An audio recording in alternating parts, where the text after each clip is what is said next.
చూసినట్లయితే he was overlooked. గొప్ప రాజు అని ఈరోజు పిలుస్తున్నాం, కానీ ఆ రోజు రాజుగా తన ఇంటి వారు తనని చూడలే. ఒక గొప్ప విలువైన వ్యక్తిగా ఎవరు ఆయనని గుర్తించలేదు, ఆయనని దాటిపోయారు. ఇదిగో ఈ కుమారులు ఉన్నారు చూడు, సమయలు చెప్పాడు, ఈ కుమారుడు ఈ కుమారుడు ఈ కుమారుడు ఈ కుమారుడు. No no no no no, ఇంతేనా ఎంతైనా మీ కుమారులంతా ఇంతేనా? ఆయన డౌట్ వచ్చింది, ఈయన కాదు దేవుడు అంటున్నాడు ఆయనకి వినిపిస్తుంది సమయలకి దేవుని స్వరము, no not him, no not him, not him, not him. ఇంతేనా అని అంటే ఉన్నాడు లోకుడు, ఎవరైనా గొర్రెల కాపరి ఆయన ఉన్నాడంటే ఆయన అర్జెంటుగా పిలవమనండి. సరే కూర్చోండి అని చెప్పారంట. యష్ అంటే నేను కూర్చొని, నేను దేవుడు చెప్పిన పనిని చేసేంత వరకు నేను విశ్రాంతి తీసుకున్నాని దావీదుని పిలిపించి వచ్చేంత వరకు కూర్చోలేదంట సమయలు. ఆయనను అభిషేకించిన తర్వాతనే అప్పుడు ఆయన బయలుదేరాడంట. ఈరోజు దావీదు వలె you might be rejected, you might be overlooked, you might not even be added in to the consideration. అసలు కన్సిడర్ కూడా చేయలేదండి నన్ను. నాకు తెలుసు ఐఎమ్ గిఫ్టెడ్, నాకు తెలుసు ఈ విషయంలో తలాంతం నాకు తెలుసు, కానీ నన్ను అసలు గుర్తించలేదండి. అటువంటి అనుభవాలు ఉన్నట్లయితే మనుషులు గుర్తించినా గుర్తించకపోయినా దేవుడు మనల్ని గుర్తిస్తాడండి. హల్లెలూయా. తన ఇంట్లో రాజు దాగి ఉన్నాడని గుర్తెరగలేదు, తన ఇంట్లో ద గ్రేటెస్ట్ మ్యూజిషియన్ దాగి ఉన్నాడని గుర్తెరగలేదు, తన ఇంట్లో ఎంతో యథార్థ హృదయం కలిగిన వ్యక్తి ఉన్నాడని గుర్తించలేదు. దేవుని హృదయానుసారమైన మనిషి తన ఇంట్లోనే ఉన్నాడని గుర్తించలేదు. ఈరోజు ఇంట్లోనే గుర్తించరు, మీ పక్కనున్న వారి గుర్తించరు, మీ బంధువులే మిమ్మల్ని గుర్తించరు, మీతో ఉన్న వారే మిమ్మల్ని గుర్తించరు. కానీ నేను మరలా చెప్తున్నాను, ఎల్రోయి చూచుచున్న దేవుడు ఆయన గుర్తిస్తాడండి. ఆయన గుర్తిస్తే ఎవ్వరూ ఆపలేరు. When promotion comes nobody can stop. Hallelujah. మనం అనుకుంటాము గొలియాతు పెద్ద శత్రువు, గొలియాతు అపవాది. అవును, కరెక్టే. కానీ దేవుడు దావీదులో ఉన్న గొప్పతనాన్ని బయటికి తీసుకురావడానికి, అందరి ముందు కనపరచడానికి ఎవరిని వాడుకున్నాడు తెలుసా? గొలియాతుని వాడుకున్నాడు. హల్లెలూయా. ఈరోజు శత్రువుని వాడుకొని దేవుడు మిమ్మల్ని హెచ్చించబోతున్నాడండి. హల్లెలూయా. మీరు అనుకుంటున్నారు వీళ్ళ వల్ల వాళ్ళ వల్ల వీళ్ళ వల్ల. No no no, God will use the same person that is against you to lift your name. మీ తలను పైకెత్తడానికి, మీ నామాన్ని హెచ్చించడానికి దేవుడు అపవాదిని వాడుకొని, లేకపోతే అపవాది సంబంధుల్ని వాడుకొని మీలోన గొప్పతనాన్ని, ఓహో ఇంతుందా అని ఎప్పుడు గుర్తెరిగారంట అన్నలు.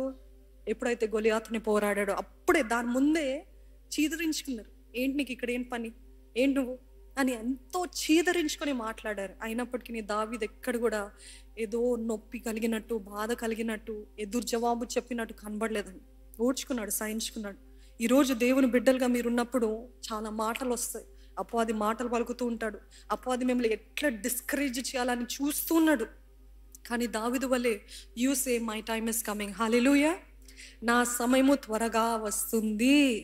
దేవుడు రెండు విషయాలు ఎందుకు దాచిపెడతాడు, ఎందుకు మనల్ని కొన్ని సందర్భంలో దాచిపెడతాడు అని అంటే, ముందుగానే చెప్పినట్లయితే మనుషులు దేవుని ప్రణాళికని శూన్యం చేస్తారు. అంటే మీరు ఒకవేళ దేవుడు ఇది నా ప్రణాళిక, దేవుడు చెప్పిన ఆశ ఇది, దేవుడు చూపించిన చిత్తము ఇది నేను చెయ్యాలి అని మీరు ఆశపడుతున్నట్లు మీరు చెప్పినట్లయితే వాళ్ళు ఏం చేస్తారంటే, అట్లెట్లా కుదురుతుంది, నీ స్థాయి ఏంటి, నువ్వేంటి, అసలు నువ్వు ఎక్కడి నుండి వచ్చావో తెలుసా అనేసి మనుషుల మాటలు బట్టి మీరు నిరుత్సాహము పొంది మీరు ఆ ప్రణాళికని, దేవుడు ఇచ్చిన ఉద్దేశాన్ని మీరు కొట్టిపడేస్తారని చెప్పి దేవుడు కొన్నిసార్లు మనల్ని దాచి పెడతాడంట.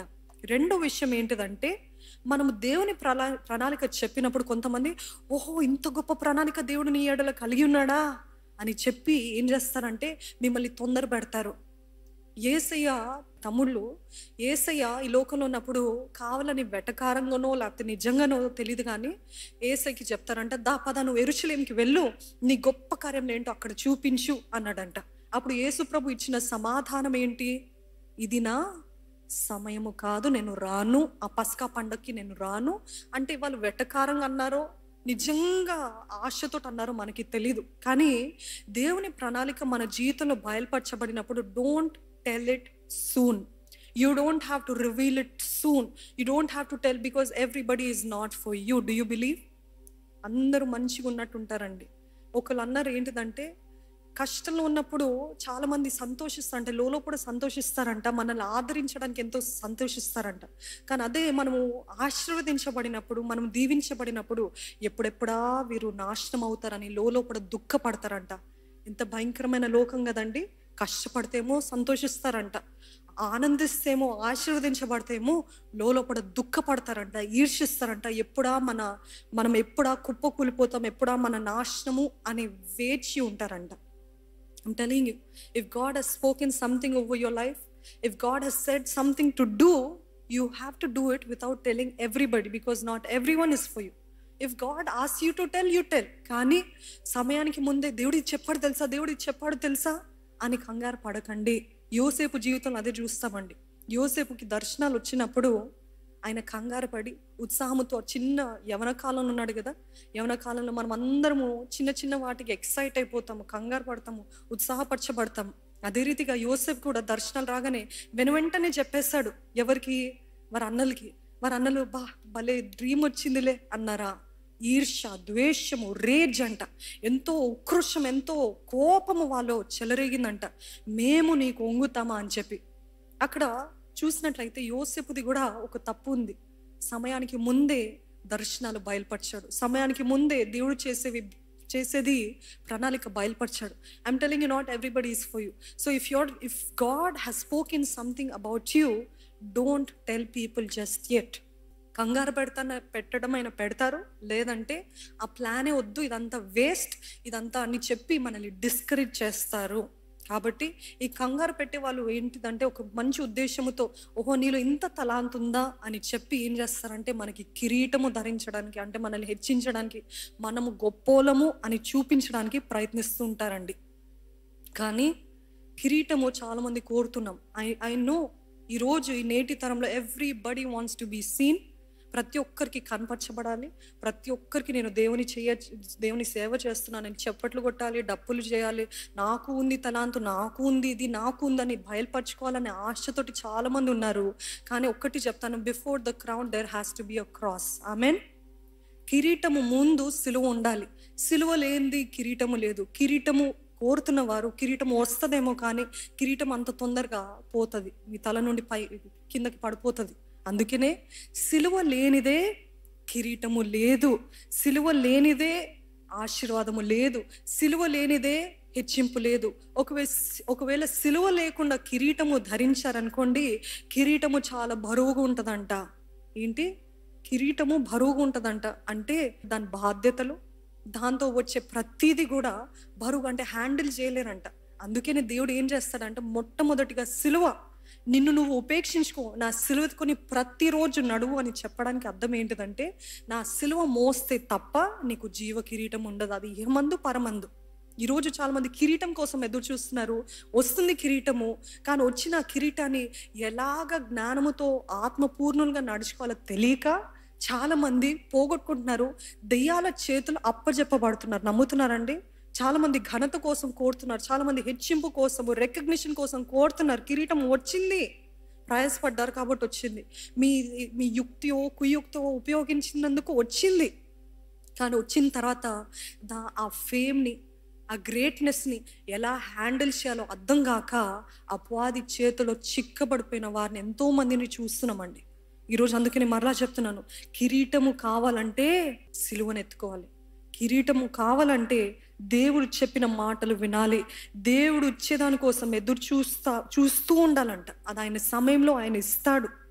అందుకనే don't let anybody rush you in to your calling, in to your anointing. క్రీస్తు అని అంటేనే మీనింగ్ ఏంటిదంటే అభిషక్తుడు. క్రీస్తు అని అంటేనే అభిషక్తుడు. ఈరోజు క్రీస్తు మనలో కనబడాలి. ఈరోజు you're saying I'm anointed, that means you have Christ in you, అంటే అభిషేకించబడిన వారు అని. I want to remind one more thing, real anointing does not need announcements. అవునా కాదా?